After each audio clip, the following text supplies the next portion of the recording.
Assalamualaikum warahmatullahi wabarakatuh. Kisah ini terinspirasi dari peristiwa nyata dan dibuat untuk tujuan pembelajaran, serta menggugah kesadaran. Sebelum melanjutkan cerita, saya ingin mengajak teman-teman untuk menekan tombol like dan subscribe pada channel ini. Semoga kita semua selalu diberikan kesehatan, panjang umur, dan kelancaran dalam rezeki. Malam itu, hujan deras mengguyur kota kecil di pinggir pantai. Di salah satu sudut jalan, Agus, seorang pemuda tukang becak dengan wajah khas keturunan Jawa, sedang menunggu penumpang. Tubuhnya yang kekar, kulitnya yang kecoklatan, serta matanya yang penuh kebaikan hati membuatnya selalu tampak bersahaja meskipun hidupnya sederhana. Agus dikenal di lingkungan sekitar sebagai sosok yang ramah dan siap membantu siapa saja yang membutuhkan pertolongan. Saat hampir memutuskan untuk pulang karena hujan yang semakin lebat, sebuah sosok wanita terlihat terhuyung-huyung mendekatinya dari arah minimarket. Wajahnya pucat, langkahnya tampak goyah, dan tangan kirinya menekan perut, seakan menahan rasa sakit yang tak tertahankan. "Ibu, Anda baik-baik saja?" tanya Agus dengan penuh perhatian, menghampiri wanita itu.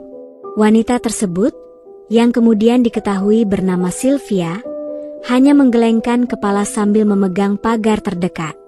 Wajahnya menggambarkan kesakitan yang luar biasa, dan dia tak mampu mengucapkan sepatah kata pun.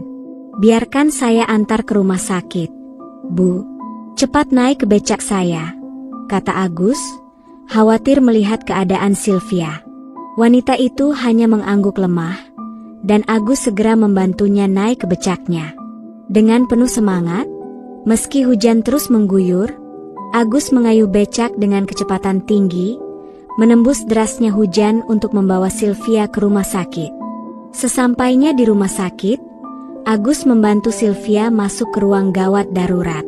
Setelah dokter memastikan bahwa Sylvia mendapatkan perawatan yang tepat, Agus duduk di ruang tunggu dengan pakaian yang basah kuyup. Meski tubuhnya kelelahan, ia tetap setia menunggu, tidak ingin meninggalkan wanita yang telah dibantunya sendirian. Beberapa waktu kemudian, seorang perawat keluar dan memanggil Agus. "Mas, ibu yang tadi sudah sadar. Dia ingin bertemu," kata perawat itu. Agus masuk ke ruang perawatan dengan hati-hati, dan melihat Sylvia yang terbaring di tempat tidur. Wanita itu tersenyum lemah padanya. Meski tubuhnya tampak lemah, kecantikannya tetap memancar. "Terima kasih, Mas. Kalau bukan karena Anda, mungkin saya sudah tidak tahu apa yang terjadi," ujar Sylvia dengan suara serak. Agus hanya tersenyum malu-malu. "Tidak perlu berterima kasih, Bu. Itu sudah menjadi kewajiban saya sebagai sesama manusia. Lagi pula, saya hanya seorang tukang becak." Sylvia memandangnya dengan mata penuh rasa terima kasih. "Nama saya Sylvia. Saya sangat berhutang budi pada Anda. Siapa nama Anda?" Agus menjawab dengan sederhana, "Agus, Bu. Panggil saja Agus." Pertemuan itu menjadi awal dari sebuah kisah yang akan mengubah hidup keduanya. Beberapa hari setelah kejadian di rumah sakit, Agus kembali melanjutkan rutinitasnya seperti biasa.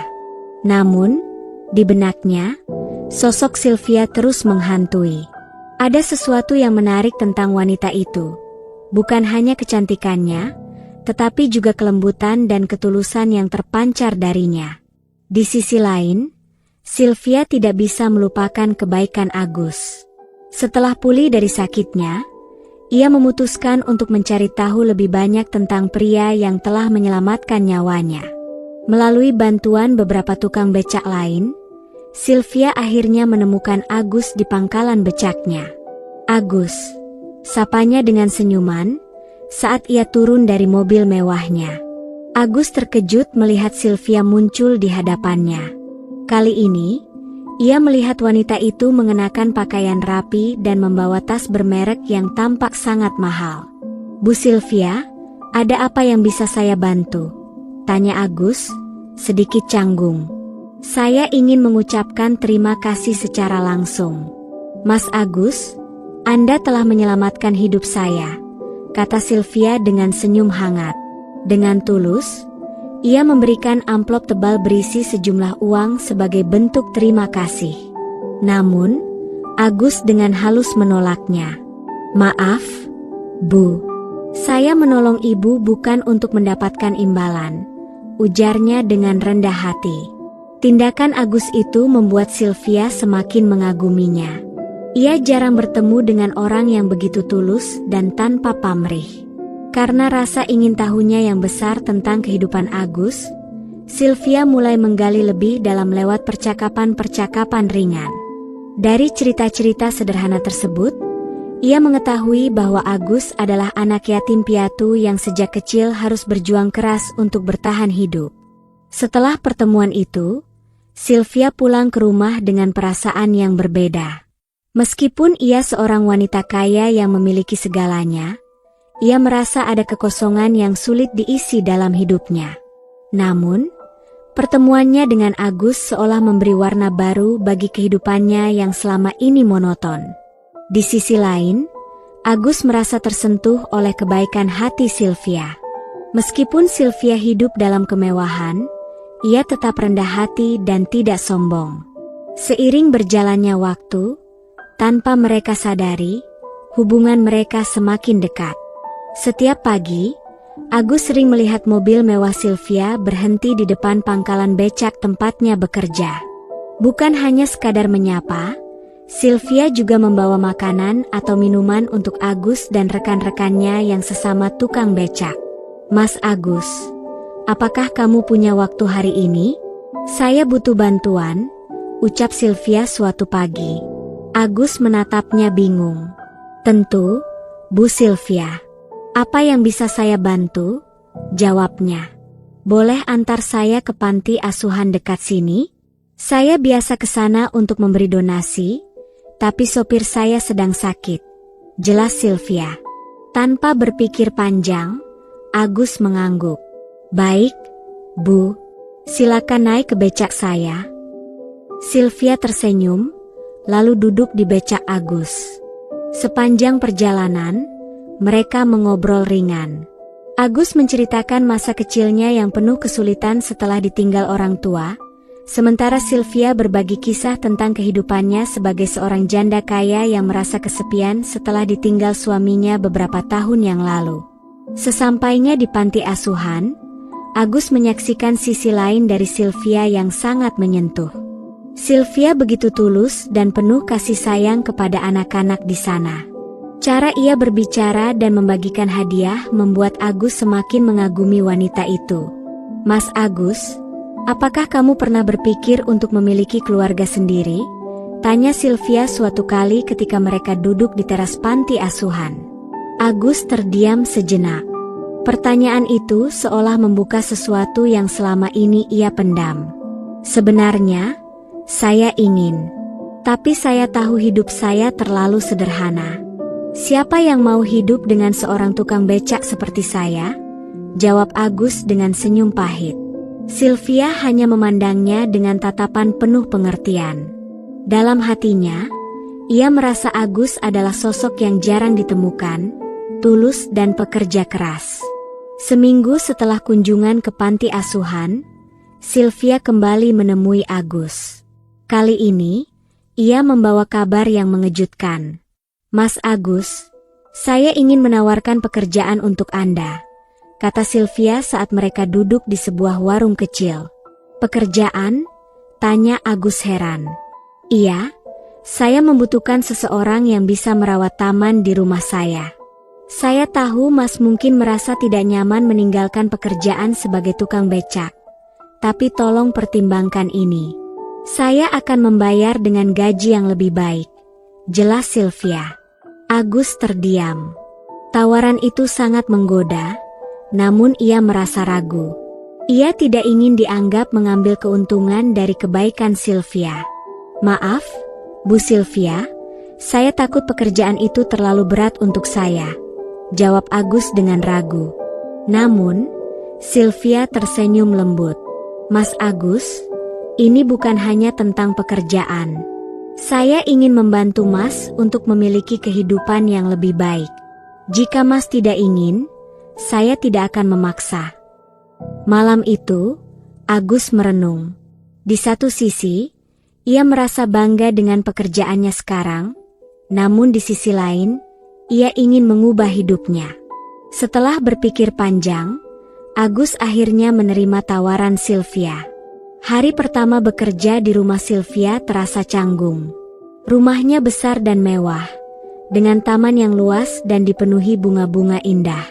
Namun, Agus tetap bekerja dengan sepenuh hati. Seiring berjalannya waktu, ia semakin sering bertemu Sylvia yang selalu ramah dan hangat. Percakapan mereka semakin sering, dan hubungan mereka pun semakin berkembang menjadi lebih dekat dan akrab. Tidak semua orang menyukai keberadaan Agus di rumah Sylvia. Pak Jono, asisten pribadi Sylvia, sering memandang Agus dengan penuh curiga. "Mas Agus, saya harap Anda tahu batas.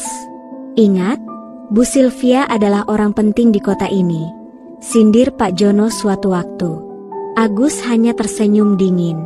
Ia memilih untuk tidak menanggapi dan lebih memilih fokus pada pekerjaannya. Seiring waktu, hubungan Agus dan Sylvia semakin erat. Suatu malam, Sylvia mengundang Agus untuk makan malam bersamanya. Dalam suasana hangat, mereka berbincang panjang hingga larut malam. "Mas Agus, apa yang membuat Mas selalu tampak bahagia meski hidup sederhana?" tanya Sylvia dengan rasa penasaran. Agus tersenyum. "Bahagia itu sederhana, Bu. Selama saya bisa membantu orang lain dan merasa berguna, itu sudah cukup." Jawaban Agus menyentuh hati Sylvia, yang mulai merasa bahwa Agus adalah pria yang berbeda. Tanpa disadari, perasaan cinta mulai tumbuh di dalam dirinya. Namun, ia ragu untuk mengungkapkan perasaannya. Bagaimana mungkin seorang wanita kaya sepertinya jatuh cinta pada seorang tukang becak? Suatu hari, Sylvia jatuh sakit parah.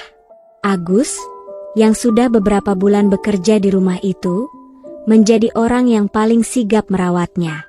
Ia bahkan rela begadang demi memastikan Sylvia mendapatkan segala yang dibutuhkan. "Mas Agus, kenapa Mas begitu peduli pada saya?" tanya Sylvia dengan suara lemah.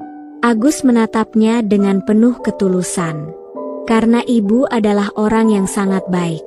Saya hanya ingin membalas kebaikan Ibu," jawab Agus. Namun bagi Sylvia, perhatian Agus bukan sekadar bentuk balas budi.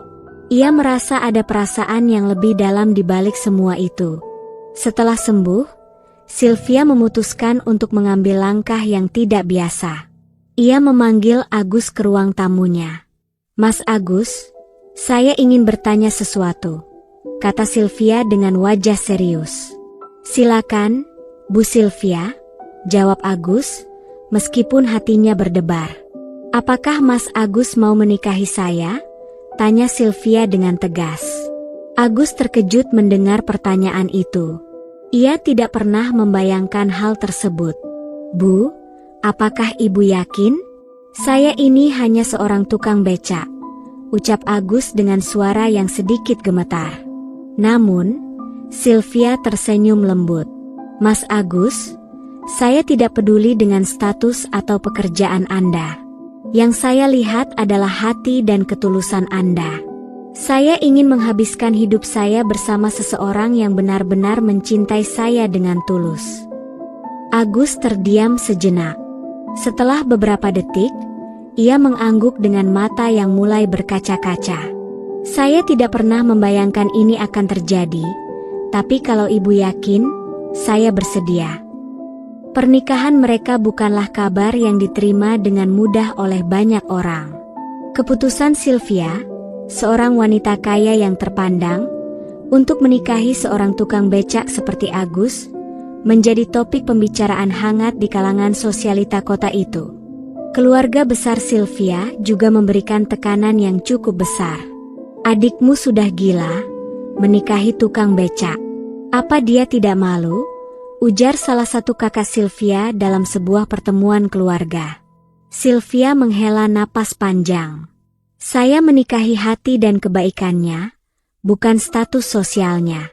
Jika kalian tidak bisa menerima Agus, itu masalah kalian, bukan saya, jawab Sylvia tegas. Namun di balik sikap tegasnya, Sylvia merasa tidak sepenuhnya tenang. Tekanan dari keluarganya dan pandangan miring dari masyarakat perlahan mulai menggerus kebahagiaannya.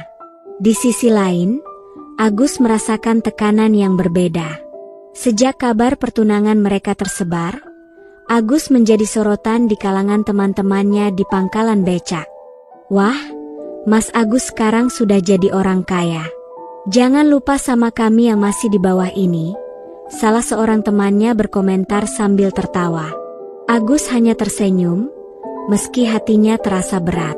Ia tahu, status barunya sebagai calon suami seorang wanita kaya mengubah cara pandang orang terhadapnya. Kadang-kadang, ia merasa tidak pantas berada di sisi Sylvia. Saya ini cuma tukang becak. Apa saya benar-benar bisa membuatnya bahagia?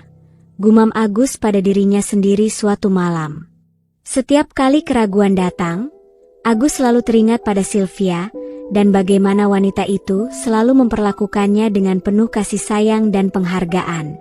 Seminggu sebelum hari pernikahan mereka, Sylvia mengundang Agus untuk bertemu dengan keluarganya. Ini adalah momen yang penuh harapan sekaligus ketegangan. Sylvia ingin memperkenalkan Agus secara resmi, meskipun ia tahu keluarganya tidak setuju dengan pilihan hatinya. Pada hari yang telah ditentukan, Agus datang mengenakan pakaian sederhana namun rapi. Sesampainya di rumah mewah kakak Sylvia, ia langsung disambut dengan tatapan dingin dari beberapa anggota keluarga.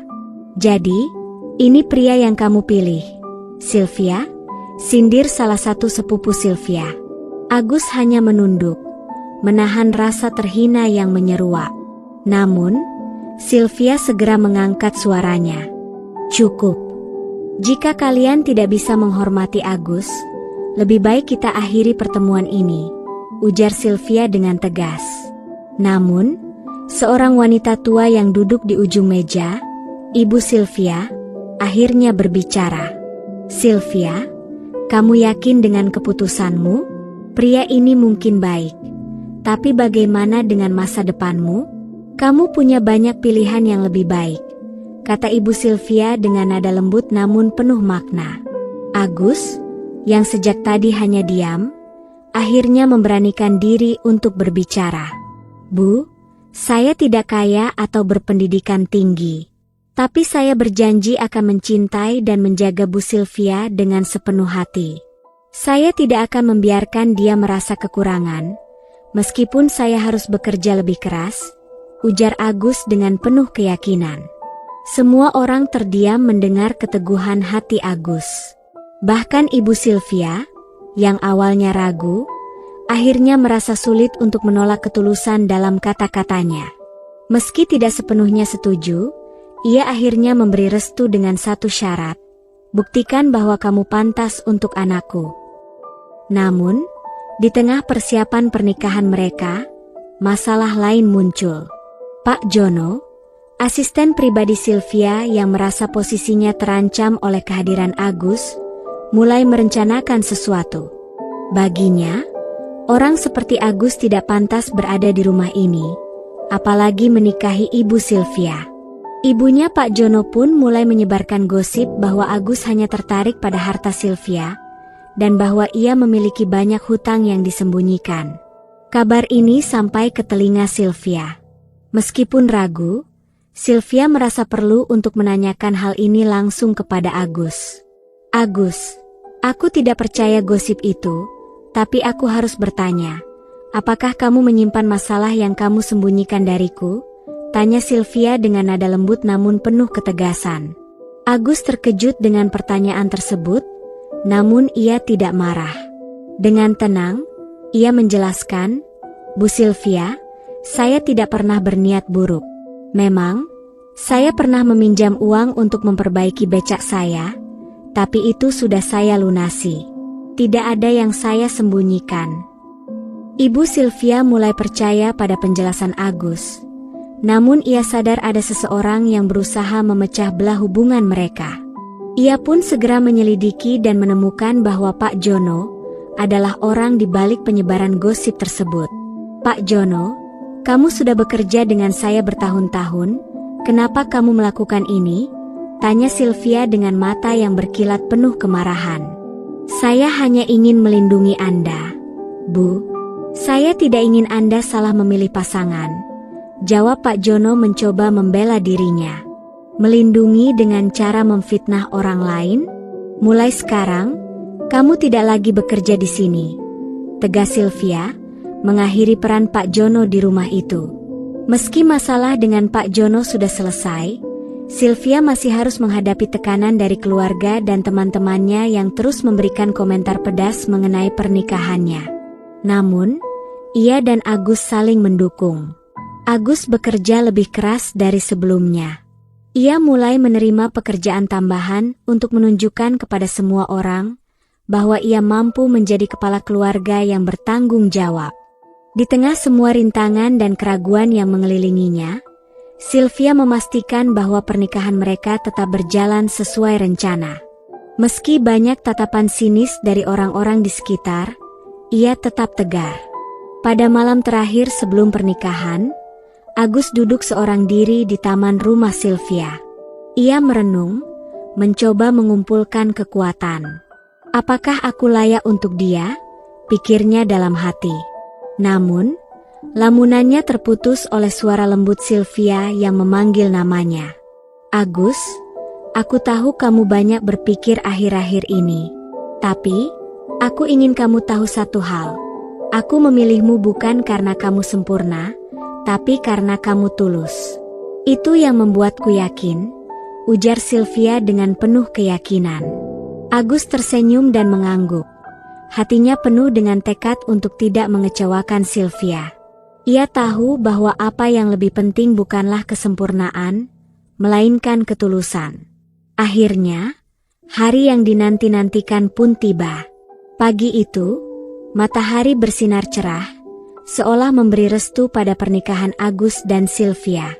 Meskipun banyak yang meragukan hubungan mereka, pernikahan itu tetap dilangsungkan di halaman belakang rumah Sylvia, yang dipenuhi dengan taman bunga yang mempesona. Para tamu undangan mulai berdatangan, sebagian besar teman-teman dekat Sylvia yang masih terlihat terkejut, sementara tetangga Agus datang dengan semangat dan penuh doa. Di dalam kamar, Agus berdiri di depan cermin, mengenakan jas sederhana yang dipinjamkan oleh salah satu tetangganya.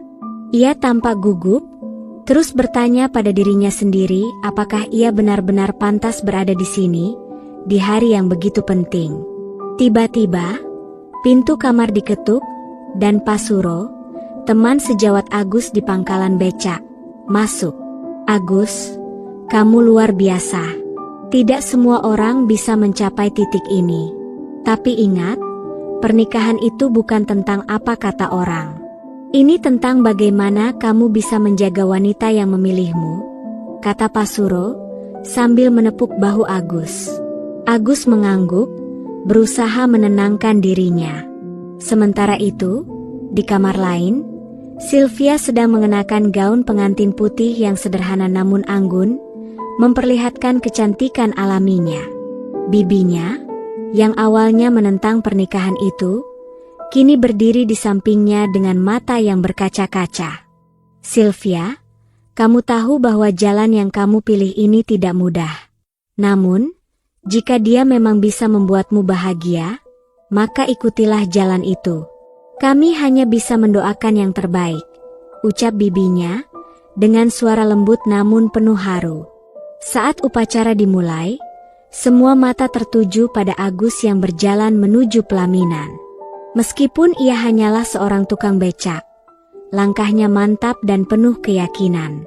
Sylvia, yang digandeng oleh kakaknya, tersenyum lebar. Kedua mempelai akhirnya berdiri di hadapan penghulu, dan suasana pun menjadi hening. Prosesi ijab kabul berlangsung dengan penuh hikmat. Agus bin Sunario, "Apakah engkau menerima Sylvia binti Soeharto sebagai istrimu?" tanya penghulu, dengan mahar seperangkat alat sholat dan cincin emas. "Saya terima pernikahan ini dengan sepenuh hati. Karena Allah," jawab Agus dengan suara lantang, meski getaran emosi terdengar dalam suaranya. "Sah?" seru para saksi serempak, memberikan restu pada pernikahan mereka. Agus menghela napas lega, sementara Sylvia menitikkan air mata kebahagiaan. Mereka kini resmi menjadi suami istri. Setelah upacara selesai, Sylvia dan Agus berdiri di depan tamu undangan untuk memberikan beberapa kata. Sylvia memegang mikrofon terlebih dahulu, dengan senyum penuh haru di wajahnya. "Saya tahu banyak yang meragukan keputusan saya untuk menikahi Agus. Namun hari ini, saya ingin semua orang tahu satu hal. Agus adalah orang yang mengembalikan kepercayaan saya pada cinta sejati. Dia tidak datang dengan harta, tetapi dia membawa sesuatu yang jauh lebih berharga. Ketulusan, kerja keras, dan hati yang murni. Itu sudah lebih dari cukup bagi saya." Ucapan Sylvia membuat suasana hening. Para tamu terdiam, bahkan beberapa teman sosialitas Sylvia yang awalnya skeptis, mulai merasa terharu mendengarnya. Giliran Agus yang berbicara. Dengan suara pelan dan penuh ketulusan, ia berkata, "Saya hanyalah pria biasa, tidak punya banyak hal selain cinta dan tekad untuk membuat Sylvia bahagia. Mungkin saya tidak sempurna, tetapi saya berjanji akan memberikan yang terbaik untuknya setiap hari." Kata-katanya mengundang tepuk tangan meriah. Bahkan ibu Sylvia, yang sebelumnya menentang hubungan mereka, terlihat menghapus air matanya. Ketika resepsi berlangsung, sebuah kejadian tak terduga terjadi. Seorang tamu tak diundang tiba-tiba muncul. Ternyata, itu adalah Pak Jono, mantan asisten pribadi Sylvia. Semua orang terkejut, termasuk Sylvia dan Agus. Pak Jono mendekat ke pelaminan dengan kepala tertunduk. "Bu Sylvia, Mas Agus, saya datang bukan untuk menambah masalah. Saya hanya ingin meminta maaf. Saya salah karena mencoba memisahkan kalian. Sekarang saya sadar, kalian benar-benar saling mencintai, dan saya mendoakan kebahagiaan kalian," ujarnya dengan penuh penyesalan. Sylvia tersenyum kecil. "Maafmu diterima, Pak Jono. Semoga kita semua bisa melanjutkan hidup dengan lebih baik," jawabnya dengan hati yang lapang. Suasana berubah hangat setelah kejadian itu. Para tamu yang sebelumnya ragu mulai melihat pasangan ini dengan cara yang berbeda. Setelah resepsi selesai dan para tamu pulang, Agus dan Sylvia akhirnya memiliki waktu untuk berdua. Mereka duduk bersama di taman, ditemani cahaya bulan yang lembut. "Agus, aku tahu perjalanan kita tidak akan mudah. Banyak orang yang masih meremehkanmu, atau bahkan berharap aku akan menyesali keputusan ini. Tapi aku yakin, selama kita bersama, kita bisa melewati semuanya," ucap Sylvia, sambil menggenggam tangan suaminya dengan erat. Agus menatapnya penuh kasih. "Sayang, selama kamu ada di sisiku, aku tak takut apapun. Mungkin aku bukan orang kaya, tapi aku akan bekerja keras agar kamu tak pernah merasa kekurangan," jawabnya dengan tekad yang mendalam. Malam itu, mereka berbicara tentang impian-impian sederhana. Sylvia tidak meminta kemewahan, sementara Agus berjanji untuk terus berusaha menjadi suami yang baik. Hari itu menandai awal perjalanan baru mereka. Pernikahan mereka menjadi simbol bahwa cinta sejati tak mengenal status atau latar belakang. Meskipun masa depan penuh tantangan, mereka yakin bahwa dengan cinta, kepercayaan, dan ketulusan, mereka akan bisa menghadapi apapun. Di kota kecil itu, kisah cinta seorang tukang becak dan seorang janda kaya menjadi legenda. Cinta berpayung roda 3. Begitu orang-orang menyebutnya, mengingatkan semua orang bahwa cinta sejati dapat mengatasi segala perbedaan. Terima kasih sudah mengikuti cerita penuh makna ini. Jangan lupa untuk berbagi cerita ini agar lebih banyak orang bisa mengambil hikmah dari perjalanan hidup mereka. Jangan lupa untuk like, subscribe dan tinggalkan komentar kalian di bawah. Sampai bertemu di kisah berikutnya yang pastinya tak kalah menyentuh hati. Wassalamualaikum warahmatullahi wabarakatuh.